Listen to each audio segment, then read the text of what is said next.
വയനാട് ജില്ലയിൽ മാനന്തവാടിയിൽ നിന്നും 20 കിലോമീറ്റർ മാറി കുറ്റ്യാടി കോഴിക്കോട് റോഡിൽ മക്കിയാട് ടൗണിലാണ് ഈ കാണുന്ന 2 ഏക്കർ സ്ഥലം സ്ഥിതി ചെയ്യുന്നത്. ഈ സ്ഥലത്ത് കാപ്പിയാണ് കൃഷി ചെയ്തിരിക്കുന്നത്. നിർദ്ദിഷ്ട വടകര ബാംഗ്ലൂർ ഹൈവേക്കരികിലായി സ്ഥിതി ചെയ്യുന്ന ഈ സ്ഥലം ഒന്നിച്ചോ പ്ലോട്ടുകളായോ വിൽക്കുവാനാണ് ഉദ്ദേശിക്കുന്നത്.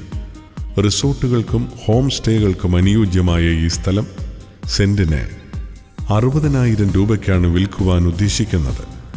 വയനാട് ജില്ലയിൽ മാനന്തവാടിയിൽ നിന്നും 20 കിലോമീറ്റർ മാറി കുറ്റ്യാടി കോഴിക്കോട് റോഡിൽ മക്കിയാട് ടൗണിലുള്ള ഈ 2 ഏക്കർ സ്ഥലം സ്വന്തമാക്കുവാൻ ആഗ്രഹിക്കുന്നവർ വിളിക്കേണ്ട നമ്പർ 97462 01117 904880 7271 95497 83096.